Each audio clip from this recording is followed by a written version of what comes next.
Assalamualaikum. Hi, good day everyone. We are the group 2 and today we will be presenting our assigned topic which is the Philippine Accounting Standard 41 or PAS 41 Agriculture. Our presentation will cover the introduction, agricultural produce, agricultural activity, recognition, measurement, biological assets attached to land, government grants, and examples related to PAS 41. We hope that by the end of this presentation, everyone will have a better understanding of the accounting treatment for agricultural activities under PAS 41. So, without further ado, let us begin. I am Saad Lau, and I will be discussing the introduction, agricultural produce, and agriculture. Let us first understand what agriculture means. Agriculture refers to farming or the process of producing crops and raising livestock. It involves activities such as planting, growing, and managing plants and animals for production.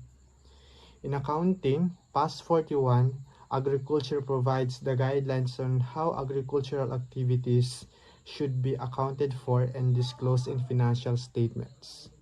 Sa madaling salita, ang PAS 41 po ang nagsisilbing guide ng mga entities kung paano nila dapat i-account ang mga bagay na may kaugnayan sa agriculture tulad ng mga halaman, hayop at agricultural produce. Moving on, let us discuss the scope of PAS 41 or the items covered by this accounting standard. PAS 41 applies to three main areas when they are related to agricultural activity. First are biological assets, except bearer plants. These refer to living animals and plants that are managed by an entity for agricultural purposes. Second is agricultural produce at the point of harvest, which refer to products obtained from biological assets once they are harvested. Lastly, PAS 41 also applies to unconditional government grants related to biological assets measured at fair value less cost to sell. Therefore, PAS 41 mainly focuses on living assets and the products produced from them that are connected to agricultural activities. However, not all agricultural related items are covered by PAS 41. First, land related to agricultural activity is excluded because it is accounted for under PAS 16 property, plant and equipment or PAS 40 investment property. Second, bearer plants are also excluded because they are treated as property, plant and equipment under PAS 16. However, the produce growing on these bearer plants remains under PAS 41. Third is government grants related to bearer plants are accounted for under PAS 20.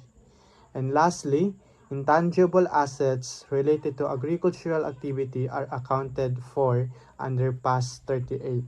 So this shows that the applicable accounting standard depends on the classification and purpose of the asset.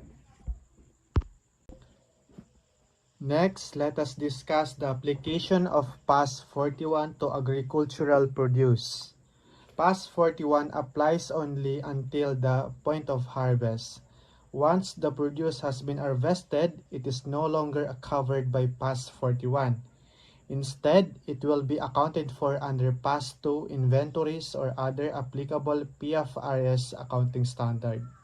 So, magbigay tayo ng example. Halimbawa nito is habang nasa puno pa yung mangga at hindi pa ito napipitas, PAS 41 ang applicable dito. Pero kapag napitas na yung bunga, yung mangga at pwede nang ibenta, magiging inventory ito at under siya sa PAS 2. So, in this slide po, let us proceed to biological assets. Living animals are classified as biological assets if they are related to agricultural activities. Examples of these are cows raised for milk production, chickens raised for eggs, and animals raised for sale. For plants naman, they are considered biological assets only if they are not classified as bearer plants. Bearer plants such as mango trees and coconut trees are classified under PAS 16 because they are used to produce agricultural produce over several periods. Moving forward, let us further discuss agricultural produce. According to PAS 41.5c, produce growing on bearer plants is considered a biological asset. However, in actual practice, measuring fruits while they are still growing on trees can be difficult and impractical. Because of this, many companies apply PAS 41 to agricultural produce only at the point of harvest. The same principle applies to animal products. For example nito, milk is recognized only after it is collected from the cow. This means that accounting recognition becomes easier and more reliable once the produce is already harvested or obtained.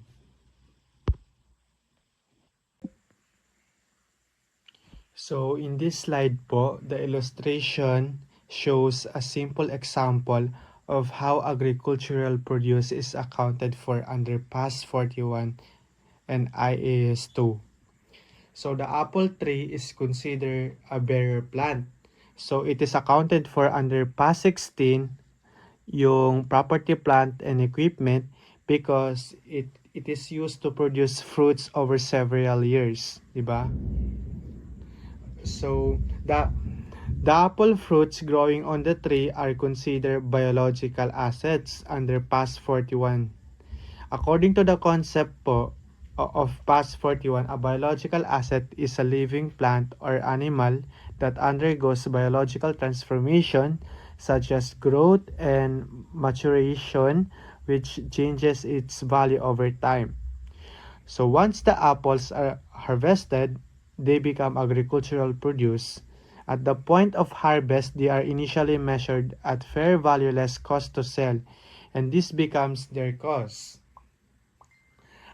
After harvest, if the apples are used to make apple pie, they are no longer covered by PAS 41.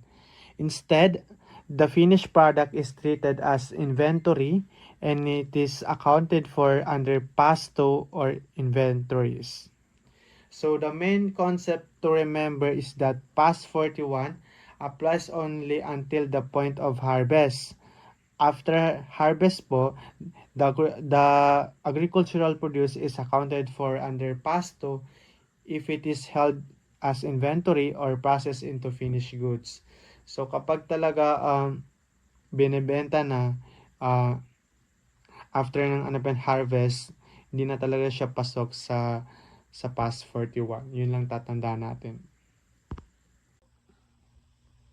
Let us now discuss agricultural activity.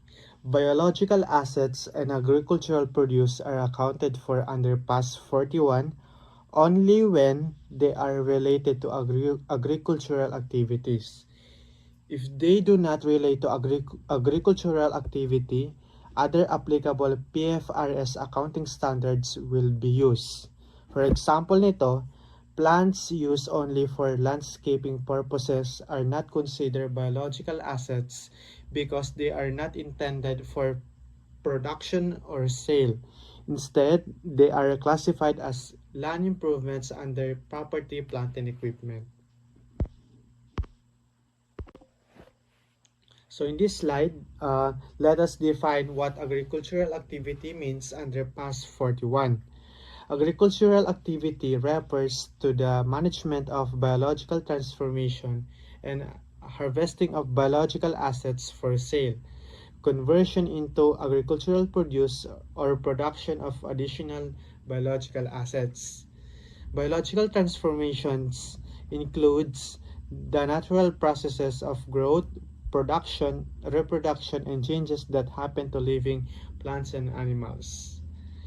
In simpler terms, agricultural activity involves managing living assets from their growth stage until they are ready to be harvested, sold, or used for further production.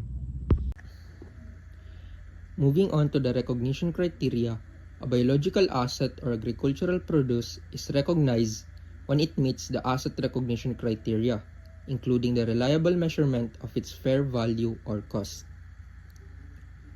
So when it comes to recognizing a biological asset or agricultural produce, we will follow the asset recognition criteria set by the conceptual framework. So according to conceptual framework, an asset is an economic resource controlled by an entity arising from past events. So sa definition na to is, meron tayong 3 key points to take. First is economic resource. So masasabi nating economic resource ang isang biological asset if it has the capacity or potential to produce economic benefit. Second is control. Usually yung control is evidenced by legal ownership or legal right to use a specific biological asset. For example is the right to harvest. And thirdly is the arising from past events. So past events, usually it is the event on how the entity acquired the biological asset. For example is acquisition through purchase or pwede rin yung birth of an animal. So another guide when it comes to recognizing a biological asset is that according to conceptual framework, recognizing it should lead to more relevant and faithfully represented information. So example nito is yung reliable measurement of its fair value or cost. For the measurement of biological assets are initially and subsequently measured at fair value less cost to sell. The gain or loss arising from initial measurement and subsequent changes in fair value less cost to sell are recognized in profit or loss. A gain may arise on the initial recognition of a biological asset, for example, when a calf is born. A loss may arise on the initial recognition of a biological asset because cost to sell are deducted from fair value. Biological assets whose fair value cannot be reliably determined on initial recognition are initially measured at cost and subsequently measured at cost less accumulated depreciation and accumulated impairment losses. Once the fair value becomes reliably measurable, the biological asset is measured at its fair value less cost to sell. Take note that a biological asset that is previously measured at fair value less cost to sell is continued to be measured at fair value less cost to sell until it is disposed of. Moreover, when it comes to agricultural produce, we will initially measure it at fair value less cost to sell at the point of harvest. So itong fair value less cost to sell at the point of harvest, ito yung magiging deemed cost niya for subsequent accounting using past 2 or another applicable PFRS accounting standard. The gain or loss arising from initial measurement is recognized in profit or loss. Now, moving on to measuring fair value less cost to sell, first, an entity uses PFRS 13 fair value measurement when measuring the fair value of biological assets and agricultural produce. Fair value measurement may be facilitated by grouping biological assets or agricultural produce according to significant attributes such as age and quality. Next, when it comes to cost to sell includes the following: commissions to brokers, levies by regulatory agencies and commodity exchanges, and transfer taxes and duties.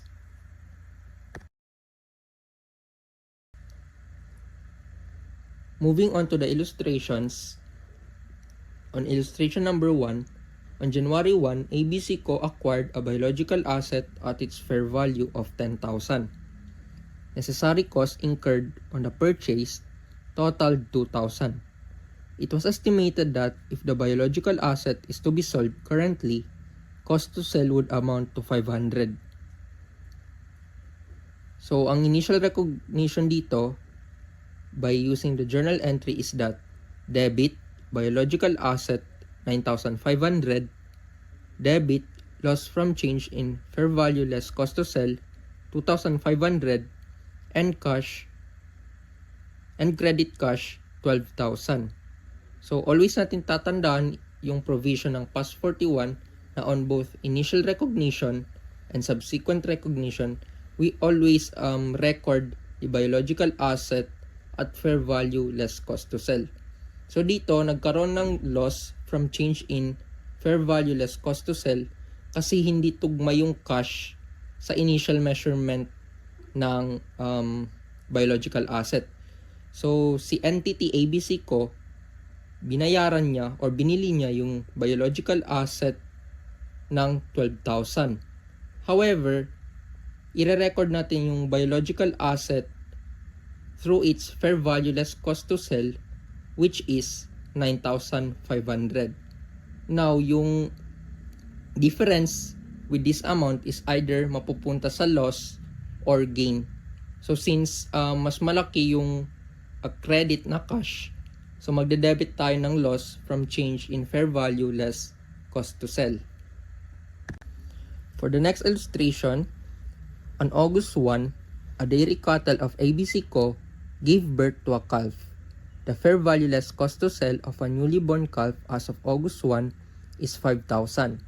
Costs incurred to induce procreation such as cost of artificial insemination, cost of labor, and cesarean birth totaled 3,000. So, we also, lagi nating tatandaan na every changes in fair value less cost to sell of a biological asset is i-journalize natin. So, dito, since merong birth of calf, it suggests na merong changes in fair value less cost to sell. Since there's a birth of calf, that calf has separate or different fair value. So, dito, magre-record tayo ng debit, biological asset na 5,000, and gain from change in fair value less cost to sell na 5,000. And moreover, yung nakalagay dito na cost incurred such as the artificial insemination, cost of labor, and cesarean birth is it is expensed outright. So wala siyang bearing when it comes to measuring changes in fair value less cost to sell of the biological asset.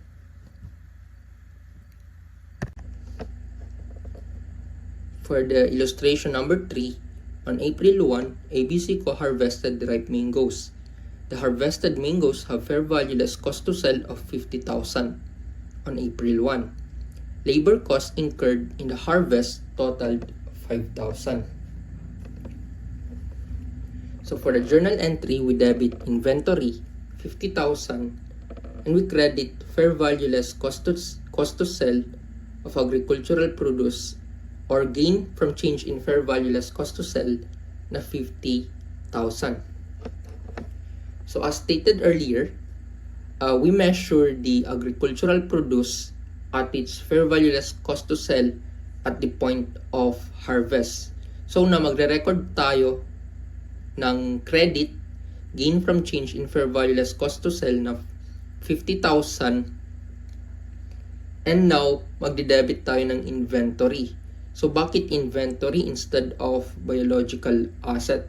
Since kasi at the point of harvest, ididiretso na kasi itong agricultural produce or yung mangoes dun sa inventory as an inventory ng entity. So, pwede tayo mag-debit dito ng 50,000. Moreover, pwede rin tayo mag-journal entry ng biological asset na 50,000, then magre-record tayo ng gain na 50,000, tapos another entry na naman na debit inventory na 50,000 tas credit na biological asset na 50,000. So either way, magkakaroon lang din ng same effect. So moreover, yung nakalagay dito na labor cost incurred in the harvest total 5,000, wala siya bearing sa fair value less cost to sell. So therefore, i-expense natin siya. So debit expense na 5,000, then cash or payable na 5,000. In this illustration, we need to account for the acquisitions and the changes of the biological assets. So first, January 1, ABC Co. already has 10 2-years-old animals with fair value less cost to sell of 10,000 each. Next are the transactions during the year, which are acquisition of a 2.5-year-old animal which has a value of 10,800 and a newborn animal. The amount that should be used to measure the newborn is the per unit fair value less cost to sell for newborn animals on the date that it was born, which is on July 1. On year end, we should account for the changes. So compare the ending price of the asset at its age on year end with the amount that it was initially measured at. For the 10 2-years-old animals, its year end price should be 12,000 each, since it is already 3 years old at year end, which is the same with the 2.5 years old that was acquired on July 1, since from its acquisition until the year end, 0.5 year has lapsed. And the newborn animal should have a price of 8,000, since it is already 0.5-year-old at year end. The total should be 140,000. This amount should be deducted by 117,800, which comprises of 100,000, which is the beginning price of the 2-years-old animals, 10,800 and 7,000, which are the initial measurements for the 2.5-years-old animal acquired during the year and the newborn. The total change should be 22,200. Here are the journal entries for the transactions and the change in fair value less cost to sell of the biological assets. To record the acquisition of the 2.5-years-old animal, we debit biological asset and credit cash of 10,800. To record the newborn animal, debit biological asset and credit gain from changes in fair value less cost to sell of 7,000. And for the changes in fair value less cost to sell for the year, we debit biological asset and credit gain from changes in fair value less cost to sell for 22,200, which is the amount that was computed from the previous slide. The gain from changes in fair value less cost to sell is a component of the profit or loss. Biological assets attached to land may not have a separate market, but an active market may exist for the combined assets as a package. Meaning to say that trees attached to land or trees in a forest may not be sold separately from the land, as no one may be willing to buy those. In such case, the fair value of the raw land and land improvements may be deducted from the fair value of the combined assets to arrive at the fair value of the biological assets. Here is an illustration of biological assets attached to land. ABC Co. has the following assets as of December 31, 2021. Land held as plantation, 300,000, and trees that are planted on the land referred to above, 120,000. The combined market value of the assets is 500,000, while the market value of the land is 320,000, 10% of which is attributable to improvements on the land. As stated from the previous slide, we should use the fair market value given. So we deduct the fair value of the land and land improvements from the fair value of the combined assets. The difference should be the amount attributable to the biological assets. Next is government grants. So these are financial assistance provided by the government to support entities engaged in agricultural activities such as livestock farming, poultry raising, dairy farming, and crop production. So these grants may be given to encourage agricultural development, improve productivity, assist farmers in adopting new technologies, or provide financial support during difficult situations such as natural disasters, disease, outbreaks, or economic challenges. The accounting treatment of government grants depend on how the related biological asset is measured. This is because the accounting standard applied to the grant follows the measurement basis used for the biological asset. So, when a biological asset is measured at fair value less cost to sell, the related government grant is accounted for under PAS 41. So, PAS 41 contains specific guidance on the recognition of government grants because the biological assets are already measured at their current fair value. As a result, the standard provides rules on when and how the grant should be recognized as income depending on the terms and conditions attached to the grant. As for the biological assets that are measured using the cost model, the fair value of biological asset cannot be measured reliably, particularly when there is no active market or sufficient information to determine its fair value. So sa mga ganitong situation, the biological asset is measured using the cost model, which is yung cost less accumulated depreciation and accumulated impairment losses. So when the cost model is used, the related government grant is not accounted for under PAS 41. Instead, accounted siya under PAS 20, which is accounting for government grants and disclosure of government assistance. Sa PAS 20, it provides guidance on recognizing government grants related to assets measured at cost and generally requires the grant to be recognized over the period in which the related costs or expenses are incurred. So next, once na na-determine natin if yung government grant is related sa biological asset that are measured at fair value less cost to sell, PAS 41 classifies the grant based on the conditions attached to it. So the timing of income recognition depends on whether the grant is unconditional, conditional, or conditional with partial retention over time. So first is yung unconditional government grant. An unconditional government grant is a grant that does not require the entity to fulfill any future obligations or conditions before it is entitled to receive or keep the grant. Since there are no additional requirements, the entity has already earned the grant once it becomes receivable. Under PAS 41, an unconditional government grant is recognized immediately in profit or loss when it becomes receivable. Next is the conditional grant. Conditional government grant is a grant that requires the entity to meet one or more specific conditions before it becomes entitled to recognize the grant as income. So mga conditions sa to is it may include maintaining a certain number of biological assets, continuing agricultural operations for a specified period, or achieving other requirements set by the government. So under PAS 41, the grant is recognized in profit or loss only after all the attached conditions have been fulfilled. Until then, si entity is hindi siya pwedeng mag-recognize ng grant as income because it has not yet earned the right to retain it.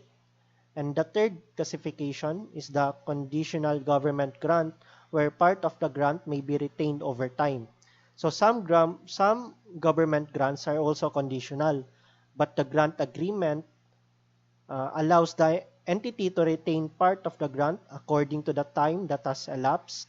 Instead of waiting until all the conditions have been completed, si entity is ma-earn niya yung grant gradually as it continues to satisfy the required time period. So under PAS 41, the entity recognizes a portion of the grant in profit or loss over time, usually on a straight line basis as each part of the grant is earned.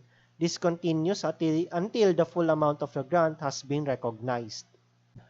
As for our first example for unconditional grant, assume that the government provides cattle farm with a 500,000 pesos grant to support its livestock production.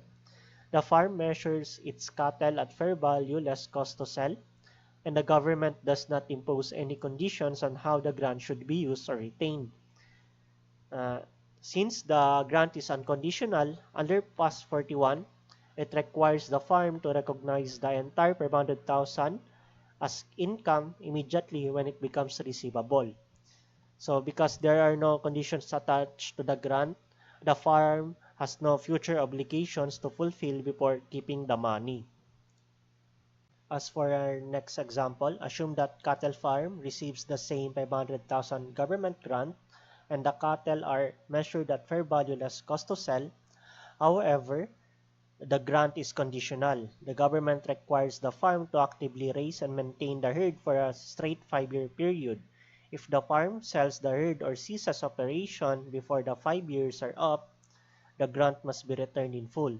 Since the biological assets are measured at fair value less cost to sell, the grant is accounted for under PAS 41. So according sa PAS 41, it states that if a government grant related to a biological asset measured at its fair value less cost to sell is conditional, including when a government grant requires an entity not to engage in specified agricultural activity, the entity shall recognize the government grant in profit or loss when and only when the conditions attaching to the government grant are met. So, paano siya i-account ni cattle farm? Sa year 1 or initial receipt, when cattle farm receives the 500,000 government grant, it cannot recognize any of it as income immediately because the 5-year condition has not yet been met. Instead, it recognizes the cash and corresponding liability. As for the year 1 up to year 4, no grant income is recognized in the profit or loss statement during these years, even though costs are being incurred to raise the cattle. The liability remains on the balance sheet.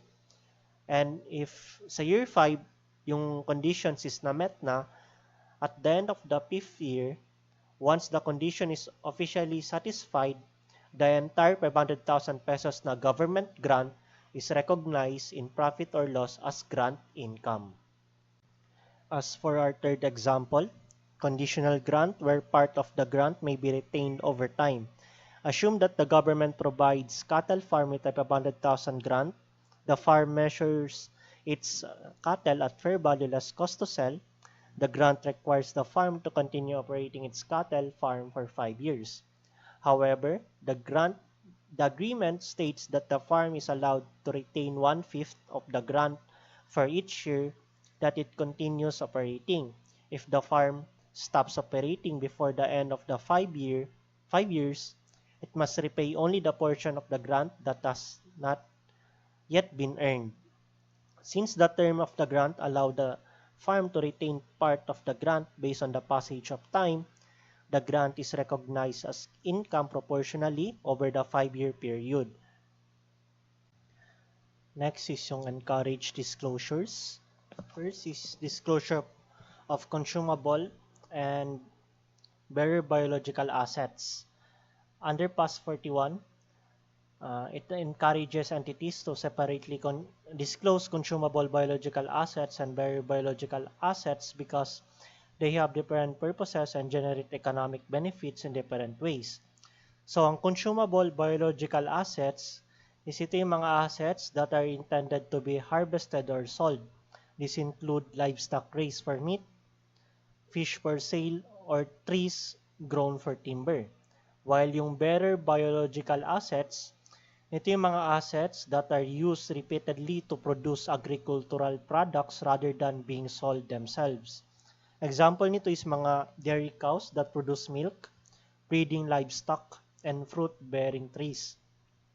By presenting these categories separately, users of the financial statements can better understand the entity's agricultural operations and the different ways these assets generate income. Next is yung disclosure of mature and immature biological assets. PAS 41 also encourages entities to distinguish between mature and immature biological assets. So ang mga mature biological assets is ito yung mga asset that have reached the stage na ready na sila para sa harvest or are capable of producing agricultural products. These assets are already generating economic benefits for the entity, while yung mga immature biological assets are asset na still in the process of growing or developing and are not yet ready for harvest or production. This disclosure helps user evaluate the entity's current production capacity as well as its future earning potential. Third is yung disclosure of the breakdown of gain or loss from changes in fair value less cost to sell. PAS 41 encourages entities to disclose how much of the total gain or loss from changes in fair value less cost to sell is caused by price change and physical change. This information helps users understand why the value of biological assets change during the reporting period. So ang price change is ina-refer niya yung increase or decrease in value caused by changes sa market prices. While yung physical change naman is ito yung increase or decrease sa value uh, that results from growth, aging, reproduction, or deterioration of the biological asset. Next is financial statement presentation. Under PAS 41, all biological assets are presented in the statement of financial position under the line item biological assets. This means that instead of listing each type of biological asset separately on the face of the financial statements, they are combined into a single account. Biological assets are normally classified as non-current assets because they are generally held for use in agricultural activities for a period or longer than 1 year. Examples include breeding livestock, dairy cattle, fruit-bearing trees, and other assets that continue to generate economic benefits beyond the current reporting period. However, if a biological asset is expected to be realized or sold within the entity's normal operating cycle, it may be classified as current asset, depending on its nature and intended use. Although biological assets appear as one line item in the statement of financial position, the detailed composition of this account is disclosed in the notes to the financial statements. The notes provide users with additional information such as the different categories of biological assets, their carrying amounts, and any relevant classifications, allowing users to better understand the entity's agricultural operations and the nature of its biological assets. So next is yung presentation of agricultural produce after harvest. Once agricultural produce has been harvested from a biological asset, it is no longer accounted for under PAS 41. At the point of harvest, the produce is measured at its fair value less cost to sell, and this amount becomes its deemed cost for subsequent accounting. After harvest, the agricultural produce is accounted for under PAS 2 inventories because it is now considered inventory that is held for sale, used in production, or consumed in the normal course of the business.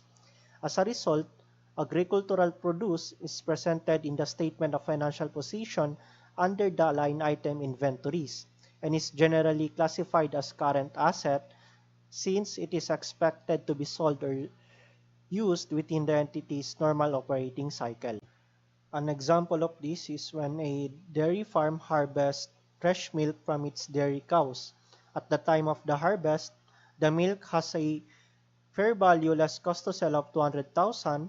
The milk is initially measured at 200,000 under PAS 41. After harvest, it is transferred to inventories and subsequently accounted for under PAS 2 until it is sold or processed. Next is yung disclosure of gain or losses from biological assets. PAS 41 requires an entity to disclose the aggregate gain or loss during the reporting period from the initial recognition of biological assets, the initial recognition of agricultural produce at the point of harvest, and changes in the fair value less cost to sell of biological assets. These gain or losses are recognized in profit or loss because they reflect changes in the economic value of biological assets during the reporting period. Disclosing this information helps user understand how much of the entity's financial performance resulted from biological growth, harvest, or changes in market prices. Thank you for listening. That's all for our presentation. If you have any questions, let us know.